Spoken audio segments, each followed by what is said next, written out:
직장 내 민주주의로 아리셀 참사 제발 막아야. 손정순 시와노동정책연구소 연구위원. 7월 4일 아리셀 참사 희생자들을 추모하기 위해 경기도 시흥시 정왕본동 행정복지센터에 다녀왔다. 언론에 보도된 것처럼 참사가 화성시에서 발생했고 경기도 화성시청에 분향소가 있지만 시흥시 정왕본동 행정복지센터에도 분향소가 마련되어 있다.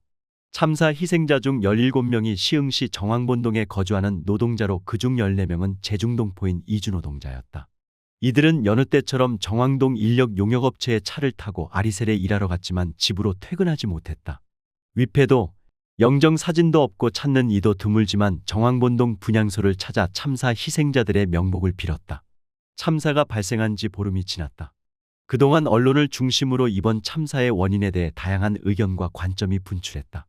이미 4차례나 화재가 난 적이 있음에도 안전대책을 마련하지 않은 사용자의 고질적인 안전 불감증이 원인이라는 주장에서부터 한국노동사회에서 가장 주변부 노동자라 할 수 있는 이주노동자에 대한 정책적 사회적 관심 부재에 이르기까지 참사의 함의에 대한 논의가 분분했다. 대책도 제시되었다. 이정식 고용노동부 장관은 7월 1일 화성 아리셀 공장 화재 사고 중앙사고수습본부 2차 회의를 개최하면서 우리 사회의 산업안전 취약 부문과 위험 요인은 반드시 개선해야 한다며 조속한 재발 방지 대책 수립을 강조했다.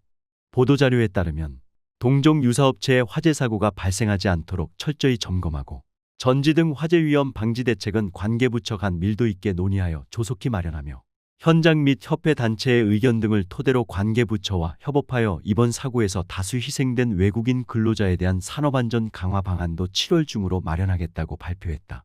또한 이번 사고를 통해 문제점이 파악된 위험성 평가 인정 사업과 안전보건관리체계 구축 컨설팅 등 정부 지원 사업도 꼼꼼히 점검하겠다고 밝혔다.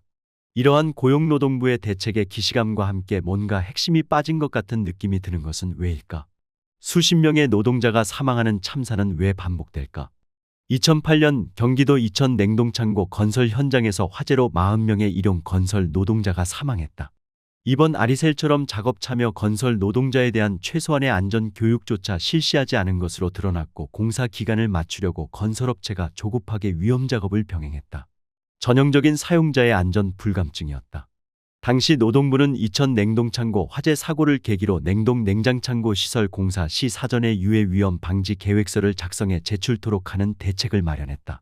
이 계획서를 토대로 냉동 냉장창고 시설 건설 시 작업장 관리 감독을 강화하겠다는 것이었다. 12년 뒤인 2020년 4월 2008년 화재 참사가 발생했던 이천의 물류창고에서 동일한 원인으로 화재가 발생해 38명의 일용 건설 노동자가 또 사망했다. 한국산업안전보건공단은 창고 건설업체가 제출한 유해 위험 방지 계획서를 검토한 결과 화재 위험성이 있다고 판단해 수차례 개선을 요구했지만 건설업체는 이를 지키지 않았고 결국 38명의 노동자 목숨을 앗아가는 결과로 이어졌다. 아리셀은 산업안전보건법이 규정하고 있는 자체 위험성 평가 사업에서 3년 연속 우수사업장으로 선정된 사업장이었다. 위험성 평가는 사업체가 자체적으로 노사가 함께 사업장 안유의 위험 요인을 파악하고 개선 대책을 수립, 이행하는 제도이다. 위험성 평가를 실시한 후 안전보건공단의 현장 실사 등을 거쳐 우수사업장으로 인정받으면 산재보험료율 20% 감면 등의 혜택을 받을 수도 있다. 하지만 이 제도도 참사를 막지 못했다. 2017년 공장 건설 이후 이미 4차례나 화재 사고가 있었고 올해 3월 소방점검에서도 아리셀 공장 생산 라인에 대해 소방당국은 다수 인명피해 발생 우려 지역이라고 경고했다. 아리셀은 보름 뒤에 소방 자체 점검을 통해 문제없다는 내용의 보고서를 제출했고 그로부터 3개월 뒤 화재가 발생해 23명의 노동자가 사망했다. 노사가 함께 위험성 평가를 했음에도 그리고 소방당국의 경고가 있었음에도 참사 발생을 막지 못했다. 노동자가 일하는 작업장에서 크고 작은 참사는 왜 반복해 일어날까? 지난 글에서 언급했지만 2008년, 2020년 이천 물류창고 화재 참사와 2024년 아리셀 화재 참사를 관통하는 공통 요인은 불법적인 다단계 인력 가도급이다. 유료 직업 소개소를 통한 일용직과 파견 용역 노동자와 같은 간접 고용 노동자는 사용자인 아리셀이 함께 위험성 평가를 해야 하는 노동자에 포함되지 않았다. 그리고 아리셀 화재 참사 과정을 복기해보면 정규직 노동자도 위험성 평가를 진행한 노동자에 포함되지 않았을 것이 거의 확실하다. 문호조인 아리셀에서 위험성 평가를 사용자와 진행할 수 있는 노동자 대표는 노사협의회 근로자 대표 밖에는 없다. 아리셀은 상시고용 30인 이상 사업장이기 때문이다. 노사협의회의 근로자 대표가 위험성 평가에 실제 참여했는지, 그리고 아리셀에서 일하는 노동자를 대표해 문제 제기를 했는지는 확인되지 않고 있다. 하지만 23명 노동자 희생이 의미하는 것은 근로자 대표가 참여 못했거나 참여에 문제 제기를 했더라도 무시되었다는 점을 드러낼 뿐이다. 일하면서 발생할 수 있는 위험이 정규직이냐 비정규직이냐 여부에 따라 달라지는 것은 아니기에 산업안전보건법 상으로는 작업장 내 위험성 평가 과정에 직접 고용이든 간접 고용이든 해당 작업을 수행하는 노동자가 반드시 참여하도록 되어 있다. 아리셀에서는 이 모든 과정이 무시되었다. 사용자가 법을 무시한 것도 문제이지만 더 중요한 것은 사용자의 법 위반에 대해 아리셀에서 일하는 노동자 누구도 문제 제기를 하지 않았거나 못했다는 것이다. 유료직업 속에 파견 용역업체를 통해 일하는 간접고용 비정규 노동자는 물론이고 아리셀이 직접 고용한 노동자조차도 아리셀의 사업장 위험성 평가의 문제 제기, 즉 보이스를 제기하지 않았다. 50여 명에 이르는 아리셀 정규직 노동자는 리튬이온 배터리의 위험성에 대해 분명 알고 있었을 것이지만 작업장 위험 요인에 대해 문제 제기를 하지 않았거나 못했다. 왜? 작업 현장에서 자신들의 의견 요구를 집약 대변해 줄 조직인 노동조합이 없었기 때문이다. 노동조합이 없는 대신에 노사협의회라도 제대로 역할을 했다면 이번 참사 피해는 분명 줄일 수 있었지만 노사협의회도 기능부전이었다. 아리셀 사업장의 유해 위험 요인에 대한 노동자의 문제 제기가 작업 현장에서 원천적으로 막혀 있었고 그 결과로 참사가 발생했다. 결국 아리셀에서 노동자는 말 그대로 일하는 기계였을 뿐이었다. 노동자는 일하는 기계가 아니다. 사용자에게, 자본에게 노동력을 제공하는 한 인간이다. 공장 밖 광장에서 탄핵을 외치는 시민이기도 한 노동자는 공장 안 작업장 문제에 대해 자신의 의견 주장을 자유롭게 제기할 수 있어야 한다.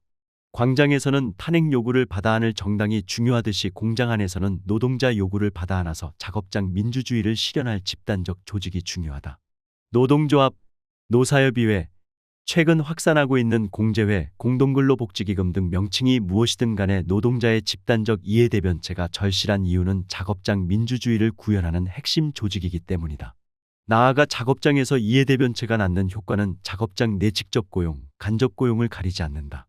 이 글에서는 아리셀의 위험 성평가만을 예로 들었지만 더 넓게 본다면 사용자의 자의적인 노무관리에 대해 문제 제기할 수 있는 집단적 이해대변체의 부재가 참사 피해를 키웠다.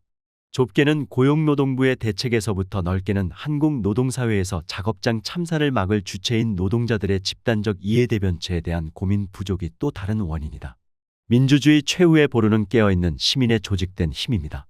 고 노무현 대통령이 썼던 표현이자 묘비명이다. 작업장 민주주의 최후의 보루는 깨어있는 노동자의 조직된 힘이다. 그리고 노동자의 조직된 힘 중에서 가장 중요한 것은 바로 노동조합이다. 이래저래 욕먹어왔지만 노동조합이 자본주의 역사에서 존재하고 지속할 수 있었던 것은 공장 반민주주의 원칙, 즉 참여를 통한 문제 제기를 공장 안에서 구현해 왔기 때문이다. 오히려 근대 민주주의 원칙 자체가 노동조합에서 유래한 것도 있다. 민주주의에 꽂힌 선거의 4대 원칙은 이미 노동조합이 200년 전부터 위원장을 선출할 때 적용해왔다. 19세기 초 전 세계 대부분의 지역이 신분제적 왕조국가였음에도 말이다. 참사와 관련해 작업장에 조직된 힘은 수많은 참사를 일과성으로 반복되지 않도록 하는 유일한 뒷배이기에 중요하다. 참사의 반복은 참사를 둔감하게 만든다. 본인이 잘못해 다치거나 죽은 것이지라는 인식을 구조화시키는 것이다. 참사까지는 아니더라도 산재에서 항상 언급되는 얘기이다. 노동조합은 작업장에서의 산재, 나아가 참사가 반복되지 않도록 노동자 입장에서 일종의 미시적 마지노선 역할을 한다. 이미 시작되었다. 중대재해대책위의 노동조합이 참여해 참사 원인과 재발 방지를 요구하는 유가족협의회의 입장을 반영하려 노력하고 있기 때문이다. 다시 한번 아리셀 참사로 희생된 23명 노동자의 명복을 빈다.